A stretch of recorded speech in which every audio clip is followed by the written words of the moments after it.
Bandiraɓe sehilaɓe heɗotoɓe radio Juillet sare jamhira moon en garti hannde e oɗo ñalawma aljuma hawri ko 17 lewru juillet hitande ujunnaje ɗiɗi e nogas joyyi. Habaruji moɗon e demgal Pulaar toɓɓe men ɓuri namdi ko toon to États-Unis guidaɗen ha non kanko Donald Trump o yamiri ministre makko topiɗo fati justice yo yaltini ko kala gueɗe document ji ɗi ganduɗa en jettinoma toon to grand jury ɗum noon ko enquête Epstein ɗum ɗo fof no man ƴeew kadi holko addi sababu oɗo sajina hannde kanko Donald Trump gueɗe parɗe Epstein en continue to dérange dem hannde kanko Donald Trump kadi e nder ko haali hannde dande wi wonde ko won yimɓe wonɓe États-Unis taw koye citoyen cimaw ƴeew hettude nationalité mum kadi déporté ɗum ɗum noon jeeya hen ɓeeɗo yimɓe ko wayno Elon Musk e ko wayno Zohra Madani ene wayno kadi Rosie O'Donnell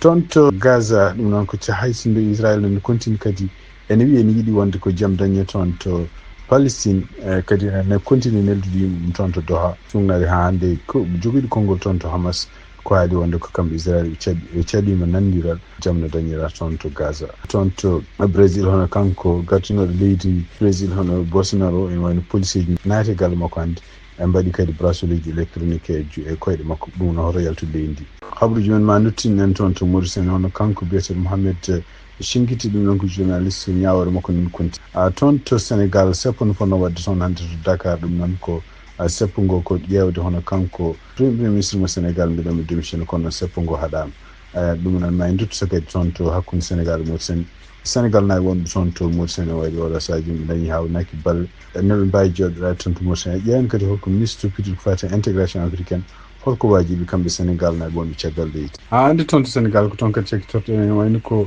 un parti goto biyeteɗo CCR ɗum noon ko convergence des cadres républicains de l'alliance kam koye ɓe mbaɗi communiqué ɓe takki hen gouvernement Sénégal ne wayno oɗo saha joni ko waɗata ko wona lawol ɓe ɗaɓɓi kadi hono yimɓe hewɓe oɗo saha joni taw ko nanggaɓe e nanggugol mumen kadi ko nanggugol ngol ganduɗa wona gonga yaɗo yon goppisi ma en ƴeew ma en duto oɗon communiqué kamɓe CCR mi mbaɗi hannde e oɗo ñalawma aljuma 17 lewru juillet hitande ujunnaje ɗiɗi e nogas joyyi ko ɗum woni titre ji men ɓuɗi mawnude oɗo journal ma en gartu joni joni jañi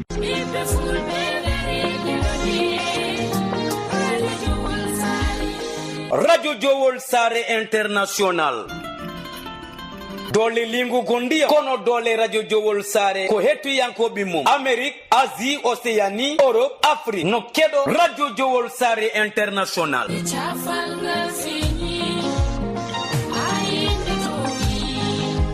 jiɗɗa ko kabaruji jaggu Radio Juillet International guilay émission ngaji dini ha e fina tawa taridi kono ɓamtare kala kene wallita gurdam aade ena yewteno haale e nder Radio Juillet International ko Burkina Mauritanie Cameroun Sénégal kono Radio Juillet International no haale saforore جويل ساري موجودة من أجلكم سعادتنا تكمل بالتعاملنا معكم wolo képp kuy xeet boo xamante ne yaa ngi ci àddina bi rek rajo Juillet Sare mbégteem ak bànneexam mooy ànd ak yéen liggéey kon bismillah soninke rajo Juillet Sare a wiki temberi ni qas woni sababu ngona pullo capa soninki walla wolof gueɗal ma nen eya nder Radio Juillet International wonandi jogiiɓe publicité jokkodir eya Radio Juillet International caggal indicatif Mauritanie waɗa 46 53 84 09 walla mbaɗa 44 18 77 18 walla mbaɗa indicatif dowlaji dendude Amérique plus 1 513 668 03 94 bandiraɓe musidɓe tedduɓe heeɗi min Abou Diobo El Hadji Ngori momi hetto Radio Juillet International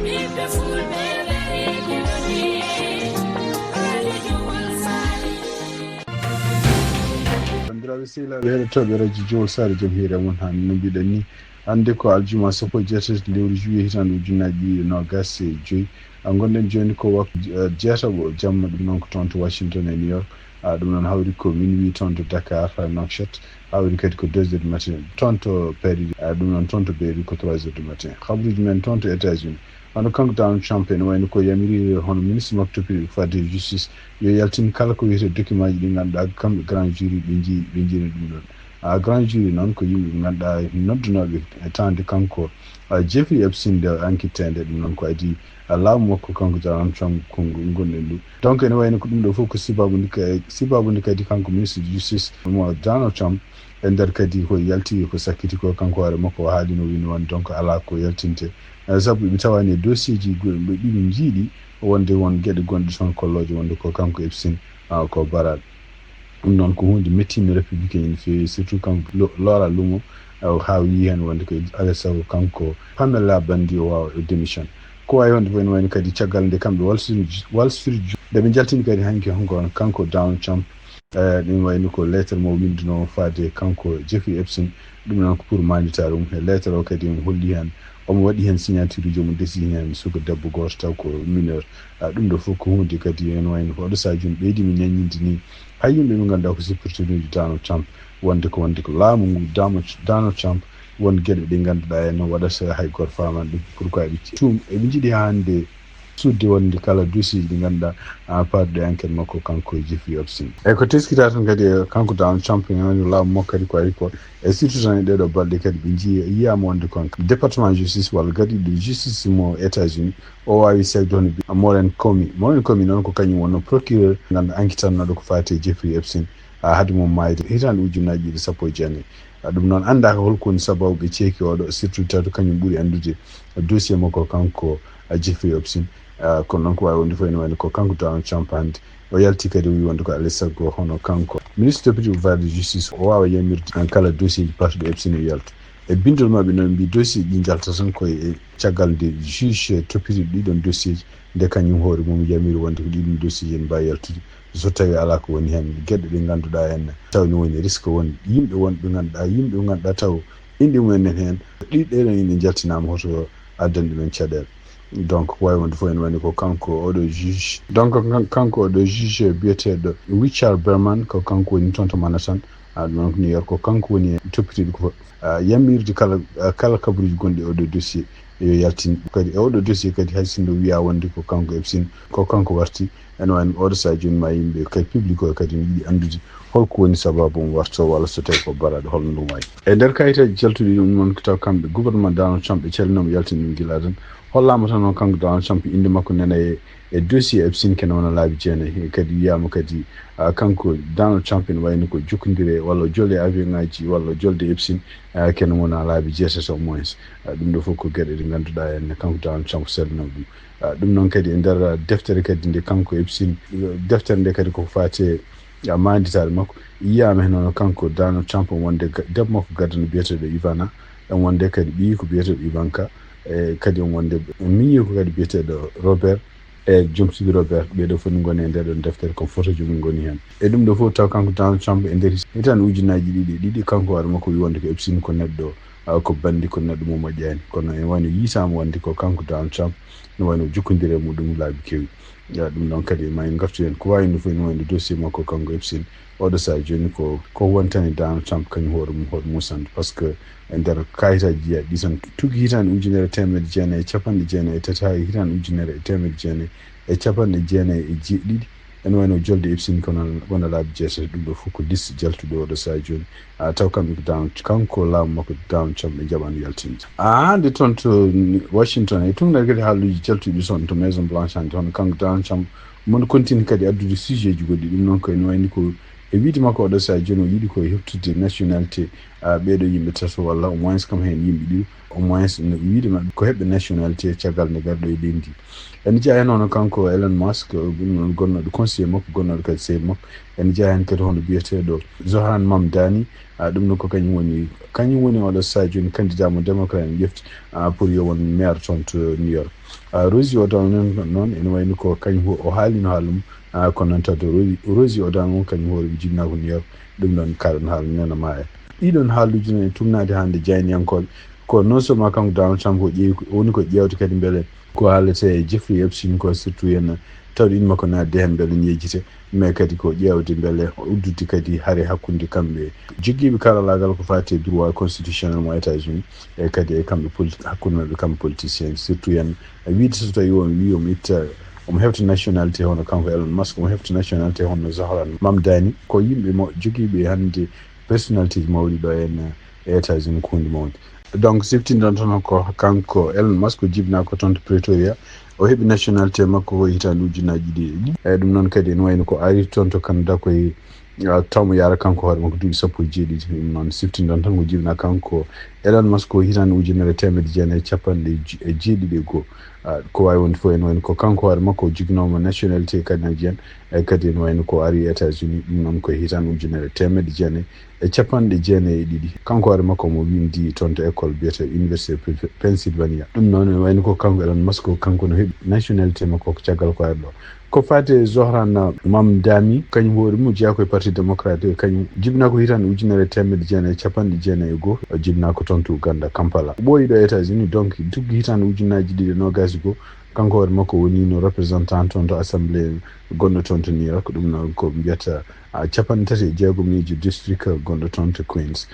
min wayno ko caggal muɗum kanko e hitande ujunaji ɗiɗi e nogas joyyi ko kanko suɓa yo won candidat démocrate en pour wonde heɓde mairie toon to New York donc ɓeeɗo ɗiɗo ne wayno ko tumnaɗe ha hande haralleɓe ko fati droit mbi wonde ko gouvernement mo États-Unis no wawi heɓtude nationalité ji mabɓe ko noon ɗum noon ko caggal nde rewi toon to tribunal donc il faut ko ƴeewe holko woni sababuji muɗum sababuji ɗi noon tumnaɗe hande eko constitution mo États-Unis ko haali wi wonde sababuji ko addanta neɗɗo keɓɗo naturalisation ɗo États-Unis heftede ɗum noon ko sababuji ɗi kewani no fewi kono wawi wonde fof en wani ko kanko Donald Trump mon continue hande haalde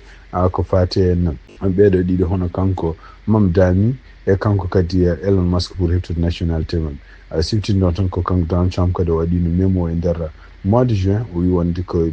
département makko justice yo uddi dossier oɗo sa joni ko fati yimɓe ɓe ganduɗa nationalité ji men poti heftede ɗum noon fuɗɗi ko gila nde haare makko kanko Elon Musk fuɗɗi nde ko wawi wonde foof ko uddidde soit ko uddidde haare mawde hakkude avocat ji tribunal uji e politicien walla ko ƴewde kanko Donald Trump kadi no gueɗe kalteɗe ko fate Jeffrey Epstein tawde inde makko nen hen pour ne belni e jisi kabaruji e ɗemgal Pulaar e radio Jawol Sare habaruji men international ɗiɗon ko toon to Brésil tumnade kadi ko yalti e CNN hono kanko ancien président mo Brésil biyeteɗo Bolsonaro wano ko police naati toon hante to galle makko ɗum noon ndeɓe naati galle makko nde ko pour wonde hulde wonde ko kanko hoore makko ro yaltude leydi ndi kanko ancien président noon e wayno ko woni ko ñawore oɗo sa joni ñawore nde kanko Donald Trump o wi wonde ko alay saago ndeɗo ñawore dartines sowona ɗum o fawata Brésil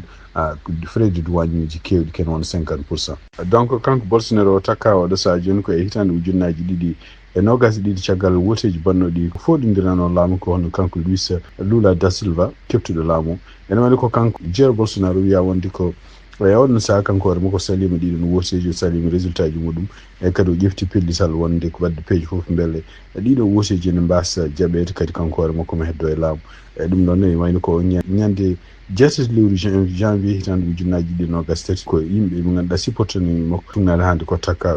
yamir ɗumen yo janoy toon to congrès yo janoy toon to présidence yo janoy toon kadi nokkuji kewɗi ɗi ganduɗa enne taw ko laamu ngu woni pour keɓtira doole e ɗum noon ɗamino kadi so arti kanko hoore makko continue joɗade laamu ko rewde kala ɗiɗon militaire uji gonduno e Lula da Silva rewde men nanggude ɗumen kala ko woni systéme gonɗo toon électoral waylude ɗum e kadi wadde leydi ndi henne ono saha ko jima ndi kuulal militaire ko wawi wonde fof en wano oɗo saha joni mo nankite ko ɗum waɗi police yeehi toon to galle waɗi jawo électronique e koyngal makko kadi wayno ko nanggui document ji kewɗi guitti ɗum toon to galle makko tumnade hande e CNN proporti habaruji men international toon to Gaza tumnade kadi ko Hamas joguiɗo konngol mum ko haali hono kanko biyeteɗo Abu Beyda en wayno ko haali o wi wonde en wayno koɓe jiiɗi hollude oɗo saha joni ko Israël kañum hooruma ala intérêt no jaam dañira toon to Gaza hay sinno Israël no continue no nelde yimɓe muɗum toon to Qatar ene wayno kamɓe Hamas no koɓe dokki condition ngaji no ɓe jiiɗi jaam dañire ni Israël no continue ha hande ne sali ɗum ɗon ko wawi wonde fof en wayno ko ɓe no continue haaldude hande kono noon kam Israël nen kañum ne no continue bombardement ji muɗum ɗum noon koye nokkuji civil en ɓuuri hewde wonde toon to Nouakchott e tumnade kadi e journal biyeteɗo Chaman Marif en wayno ko kanko journaliste biyeteɗo Mohamed Chingeti ñawore makko no continue oɗo saha joni toon to tribunal uji Nouakchott kanko noon e tumnade kadi ko haalte en wayno won takka wonde ko won haaluji ɗi o haali haaluji ɗi kadi ko haaluji ɗi ganduɗa en o fotani haade ɗum noon e wayno ha hande ko haalata toon wiyete wonde ko kanko woni e ñawede walla ko liberté de presse woni e ñawede tawto kanko journaliste avocat ji makko oɗo saha joni en continue wiide wonde ko en wayno ko ñawore makko so tawi tan sawama wonde ko kanko woni ko tooñi firti ene wayno ko Mauritanie ɗoftaki haqqe yimɓe liggotoɓe galleji janiyankoɓe ɗum noon ko teskira tan toon to ñawete to tribunal o to yimɓe hewɓe ko guila e avocat ji ha yimɓe ganduɗa politicien ha yimɓe kadi liggotoɓe e galleji janiyankoɓe en woni ceerani arde toujours nokkuji ɗi ɗo ñaawete ɗi ko nokkuji kewɗi hannde toon to Mauritanie tumnade kadi e ko yalti e journal biyeteɗo Cridem ɗum noon kadi journal Cridem kadi mi itti ɗum koye e journal goɗɗo biyete APS ɗum noon toon to Sénégal ene woni ko kamɓe Sénégal naɓe wonɓe toon to Mauritanie fédération des associations et groupement de Sénégalais en Mauritanie ɓe mbawino wadde communiqué 15 lewru juillet wiide wonde koɓe nangoɓe juuɗe maɓɓe ɗum noon ko kala ko wiyete liggueyaji ɗiɓi liggotono toon to Mauritanie 48 heures ɓe noon hay goto noɓe dawata ɗum noon ko fuɗɗade ñande alarba 16 lewru juillet kono ñande 17 lewru juillet nder kadi ko yalti toon to APS hono kanko gardiɗo ministére intégration afrique affaires étrangére ene wayno ɓe o yaltinino konngol ucciɗe ɗum kadi e Sénégal naaɓe e konngol ngol kadi won nanodiri jaɓaɗe hen nanodirɗe kadi ko caggal nde Sénégal naaɓe heewɓe wonɓe toon to Mauritanie puɗɗi wonde wulditade gueɗe ɗe mbaɗete toon gueɗe ɗe mbaɗeteɗe ne jeeya hen nanggue kewɗe kisa wasdeɓe jogade kisal kala kadi koɓe mbawi faggade toon ko ɗum waɗi noon e nder communiqué o yaltini wi wonde ko ene wayno ko nanodiral waɗino toon to hakkude leyɗele ɗiɗi Mauritanie e Sénégal ɗum noon nanodiral ngal mbawngal wadde foof ene wayno waɗete application ko ñande 25 lewru juillet e nder nanodiral ngal ko ministére toppiti ko fate intégration africaine et affaires étrangères e mbi wonde ko ɗum ɗo ko ma wallu au moins Sénégal naaɓe wonɓe toon to Mauritanie ɓe ko fate holno natirta Mauritanie holno mbawete joɗirade toon e kadi holno ko pagɗi toon fof no wawata hisirde ɗum woni ko nanodiral ngal ɗum noon e wiide mabɓe nanodiral ngal signi noon ko ñande 2 lewru juin hitande 2025 e donc wonata appliqué ko ñande 25 lewru juillet donc wiide mabɓe hande ko kala Sénégal naaɓe ummotoɓe toon to Sénégal natoɓe Mauritanie ala foof ko mbiyete job kala ko fate séjour mumen ɗum noon e wayno ko séjour men koko yaafa ɓe kaali hen kadi ɓe wiide hen ko wonde koye Sénégal naaɓe wonɓe toon to Mauritanie wonɓe toon kene ɓuuri lebbi tati ene poti ƴeftude kala peeje hebde ko wiyete carte de séjour firti wonde ko kala Sénégal naaɓe aroɓe oɗo saha joni taw ko hayso ɗum cohlani so yobde haydara kono noon so tawi jomumen ɓuuri ɗon kene wona lebbi tati alay saago keeɓa ko wiyete résidence donc ɓeɗon kadi sene keeɓa carte de résidence e kamɓe natoɓe fof kadi eɓe poti présente ude carte mabɓe national d' identité mo Sénégal e walla passeport mabɓe taw ko passeport mo gasani ɗum noon ko ndeɓe natata nde e dekke nde kadi ndeɓe mbaɗata ɗiɗon kayitaji so tawi noon ko ɗeɓe mbaɗata séjour nde caggal nde ɓe kolli ɗiɗon kayitaji ene wayno ɓe joɓata ko 300 ou bien ma boya ken wonde 4200 francs CFA ɗum tumnade hande ministére ko haali ko o haali kadi wi wonde ko leyɗele ɗiɗɗi fof jaɓɓodiri wonde ko ma mbadde application oɗo accord ngal ɗo kadigal fof kadi ma wallu famde yimɓeɓe wonde ko jokkodiral moƴƴal gongal toon hakkude Nouakchott e kamɓe Dakar omo ñaagui Sénégal naaɓe wonɓe Mauritanie fof kañum wi ɗofto kuule ɗe ganduɗa leyɗele ɗo mbawi wonde o wi kadi omo continue hande hollude wonde ko walla kamɓe affaires étrangére eɓe gonde kala Sénégal naaɓe pour solidarité fatude mumen kono noon kamɓe kadi ɓe kaali ɓe wi kadi wonde ko ambassade Sénégal gonɗo toon to Nouakchott ma liggoto kadi e kamɓe autorité Mauritanie e kadi communauté ji Sénégal naaɓe wonɓe toon fof pour beele kala ko goytotono toon to Mauritanie ene wawa réglede wayno ko kanko ministére kadi o rokki numéro mo ganduɗa kamɓe Sénégal naaɓe mbawi noddude so tawi enkaɓe joguiɓe caɗele hande habaruji men toon to Sénégal seppo no fonno wadde hande ñalawma toon to Dakar seppo ngo kadi no wayno ko kamɓe mouvement biyeteɗo second la république ko kamɓe ponno wadde seppo ngo pour wonde hollude ɗaɓɓude wonde ko kanko premier ministre mo Sénégal Ousmane Sonko o foti démissionde kamɓe jeeyaɓe oɗon mouvement taw ko en jeeya hen hono kanko Jaraf So Abdoulmahi Gueye e Ousmane Ndiaye ɓe mbi wonde ponno rentude ko hakkude waktuji tati e waktuji jeegom ɗum noon ko toon to poste Madina takkiɗo toon to division spéciale de lutte contre la cybercriminalité kono e wayno ko tugnade kadi ko yalti hono kanko préfet mo Dakar e noon o salima yamirde ngoɗon sappo walla ngal ɗon dental yo waɗ wiide makko ko sibabude ngal ɗo ɗumen tan so waɗi hawnaki ma addan caɗele ko fate no circulation gonɗo e oɗon saha e oɗon nokku ko wawi fo ɗum fof kanko préfet mo Dakar Chérif Mouhamadou Blondin Ndiaye o wi wonde ko ɗum ɗo ko sappo ngo wonta ko wawi wonde fof ene wayni ko ngoɗo sappo kadi walla kadgol ngoɗo sappo kadi ari koye mettere gonɗo toon to Sénégal koye tan kadi ganduɗa henne kamɓe yimɓe parti lunde walla yimɓe lundiɓe walla yimɓe ɓe ganduɗa beelaka kamɓe laamu keso ngu ko mbaɗata toon nana ɓeydo mawnude nguɗo laamu kadi ne wayno ko siftinɗon tan ko laamu gotanagu e nder mois de mars hitande ujunnaji ɗiɗi nogas nayyi hande communiqué no haali hono oɗo mouvement second la république ɓe mbi wonde keɓe jinno ko hollude mettere mabɓe fade oɗo gouvernement ɗum waɗi ɓe jinno wadde ngoɗo seppata ko seppo jaam yami toon to Dakar hande toon to Sénégal kadi ne wayni ko fedde wonde wiyetede convergence des cadres républicains de l'alliance pour la république mi ko CCR kamɓe koɓe men mbaɗi communiqué e nder communiqué ɓe kaali mbi ɗum naade kadi e leydi sénégal no wayi oɗo saha joni ɓe ɗaɓɓi ko yacci wonde ko ɓeeɗo yimɓe nanggaɓe ɓe mbiyani nanggaɓe yimɓe mbi ko yimɓe dahaɓe yo goppe ko yacci mi jeeya hen hono Farba Ngom Mansour Faye Lat Diop Moustapha Diop Abdoulaye Ndiaye brasuleji kadi mbaɗaɗi e kanko biyeteɗo Ismaïla Madior Fall e kanko Aissatou Sofi Gladima ɗeɗo jawi yo guitte hen e mbi kadi no wayno kadi contrôle mbaɗaɗo kadi contre kanko madame Salimata Diop ɗum fof yo dartin tugnere hande cadre uji APR ko kaali mbi wonde ko ɓeɗo yimɓe oɗo saha joni nanggaɓe toon nanggugol mum sababu kañumen koye mumen gumɗin politique mo jiiɗa e politique mabɓe ɗum ɗon fof ko hunde nde ganduɗa henna fotani wonde ene wayno koye ɗum ɗon kadi hono kamɓe CCR ɓe kaali kadi mbi ko nde alay saago ɓeɗo yimɓe nanggaɓe toon sababude politique goppe hono kanko Moustapha Diakité Abdou Nguer Bachirou Fofana Alassane Diouf Thierno Bandiaky Badara Gadiaga Djibi Ndiaye homme d'affaires biyeteɗo Tahirou Sarr ɓeɗo fof goppe ko yacci ɗum noon e wayno ko communiqué kadi ɓeɗo en alliance kañumen mbaɗi bindi oɗo communiqué hande oɗo ñalawma aljuma 17 lewru juillet hitan ujunnaji ɗiɗi e nogas bandiraɓe sehlaɓe heɗotoɓe radio Jowol Sare habaruji ɗin jogonno on hande e ɗemgal Pulaar gasi ha laaɓi ma en gartu janggo so Allah jaaɓi en mbaali jaam on jarama